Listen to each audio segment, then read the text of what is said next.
kyamawulire wano munda mu ggwanga ne bwe waliyo nga bwe twagambye tujja kuwangayo mpola ebikwata ku ggwanga erya Kenya n'enteekateeka ez'akalwako gajja kubaawo ennaku z'omwezi 9 omwezi ogwa August. Kyo twagambye nti abalonzi bali obukadde 22 era nga waliwo essaza erisinga okuba ery'amaanyi gye bayita battleground eribali okubanga tunuliddwa Rift Valley awo wagenda okuba embiranye ey'amaanyi erina obukadde nga 5 n'emitwalo 3 egy'abalonzi. Naye olwaleero Deputy President wa Kenya Kwanza munaffe William Ruto tujjukira ekibiina kye kyali kya UDA United Democratic Alliance olwaleero agenda kubeera nga atongoza manifesto ezijja kubeera ssaawa 12 n'ekitundu eyo ez'akawungeezi agenda kubeera nga atongoza Kenya Kwanza kuba tujjukira nti munaffe ate oli omulala Raila Amolo Odinga wa Azimio la Umoja yasobola okubeera nga atongoza manifesto. Ono abadde atambula nnyo mu bitundu bya Kenya eby'enjawulo yagamba nti manifesto gy'aleeta si ye byagenda okubanga akola ayagala bannakenya ebirowoozo bye bamuwadde byagenda okujja olwaliro okwanjulira banne bano aba Kenya Kwanza okulabika nti babitambulirako naye ng'okusinga focus agamba egenda kubeera nnyo mu bavubuka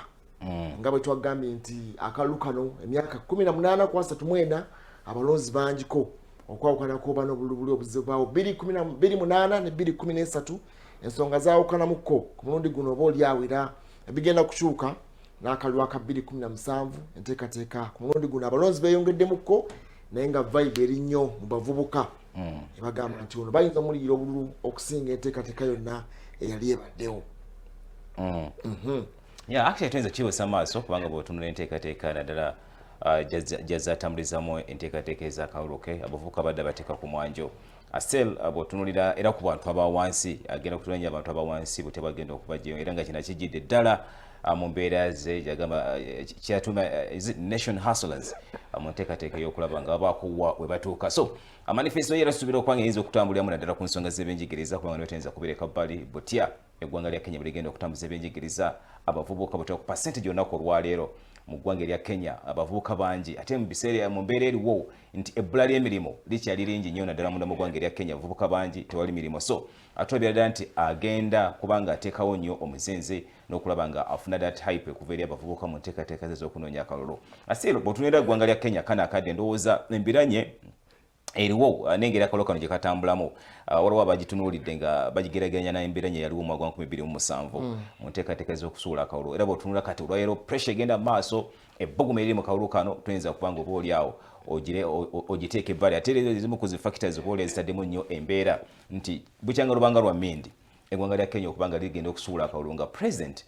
ne deputy we tebalina nteekateeka tebasobola kwetulako mu maaso bwe bati butereevu mu nteekateeka ezigenda maaso egenda okulaba nti nayo factor y'amaanyi eziresewo ebbuguma mu nteekateeka z'okunoonya akalulu wabula nga bulijjo kitusaba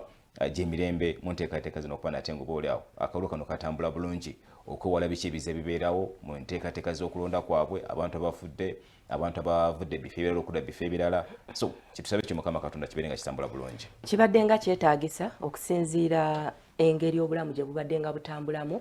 emyaka egiyise abavubuka ng'ebeera fokasi y'amaanyi naye bw'otunuulira eggwanga bw'otunuulira ensi yonna engeri gy'ekyusekyuseemu weekanga nti abavubuka yes bankizo bateekwa okuba nga batunuulirwa naye ate n'abakadde oba n'abakuliridde mu myaka nabo kaakati bayita mu kusoomoozebwa kwekumu. Akawunga bwe kabula ew'omuvubuka kabeera kabuze n'ewa jjajja kabeera kabuze n'ewa maama n'ewa taata kabeera tekaliiyo. Kati keekadde William Ruto n'enkambi ye batule wansi balabe butya bwe bagenda okubalansinga abantu bano bonna kubanga bw'otunuulira abavubuka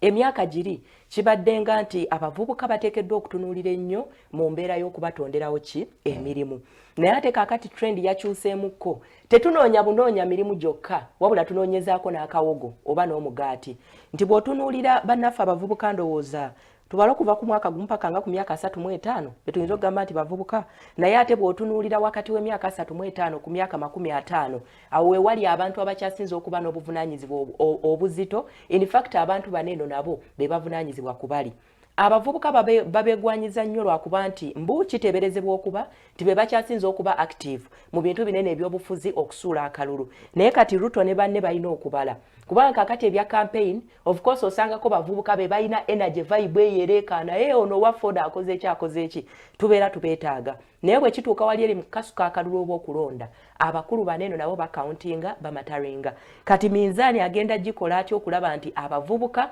awamu ne bana abakuliridde mu myaka nabo bonna bonna bakwatibwako asobole okuba nga akozesezza ejjinja limu okukuba ebinyonyi ebikola ki ebisinga obungi naye ensi yakyuse era nze nsuubira nti ateekeddwa okustadinga kubanga ekisooka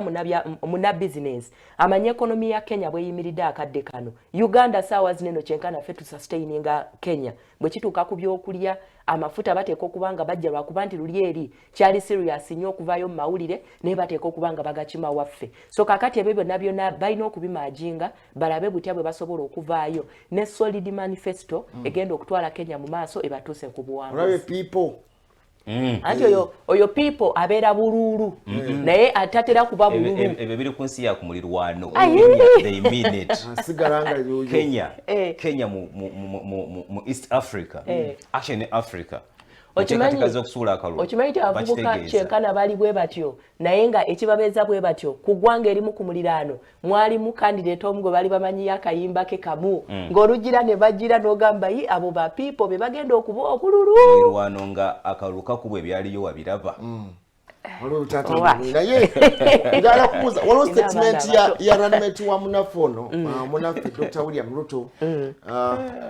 Gachagua Rigathi Gachagua yagambye nti government eriko akadde kano ya Uhuru Kenyatta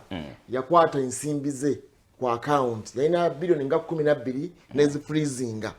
tebamukiriza kuzijja kubambuza sosi yazo kati yagambye nti bamulonde wabalonde aba Kenya kwanza anaaba ayiseemu government yaabwe ejja kuta ensimbi ze bazigabane yagambye nti ensimbi zino bwe anaabanga abasitadde ajja kuzimba State House mu kitundu ekyo ekimu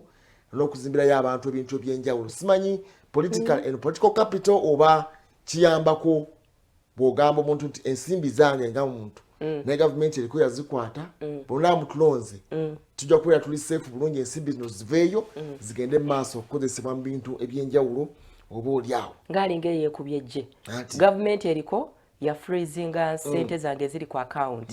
omwaka ogwa 2020 kati ye Ruto agamba ki ku statement eyo kubanga wogamba gavumenti Ruto tosobola muleka bbali oba oliawo naye nkibuuza nti statement ezi yabadde yeetaagisa nga tonagitwala mu bantu ye Ruto ayogera ki ku nsimbi zinene ezakola ki ezigambibwa nti ziri ku akawunti ziri eyo tasobola kuzijjayo noze ensimbi sosi yazo oba oliawo yali nziba okunnyonnyola kakati Ruto bw'anajja mu ntebe yajja kuba mumenyi w'amateeka n'agamba nti oba oliawo okunnyonnyola ku by'ensimbi zino ng'abeera mu authority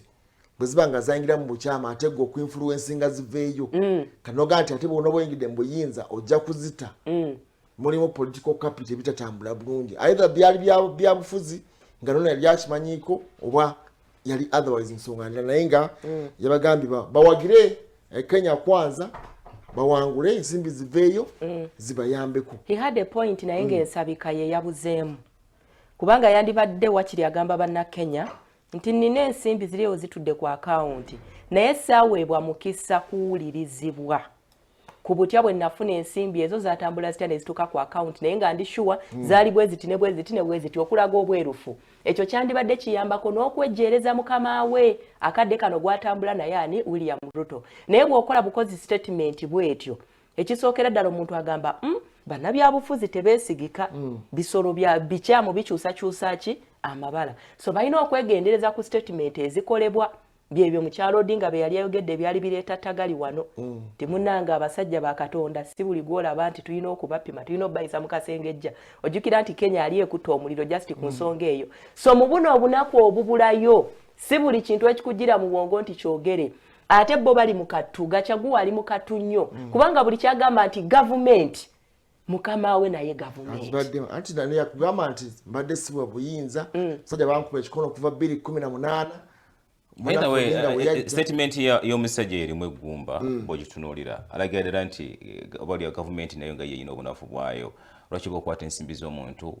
otegedde zajja zite ku account zituuka zite ku account lwaki kana akadde bw'ozikwatira ndowooza nga bo mu nteekateeka in fact buli statement kati evaayo buli muntu gy'akola alina okula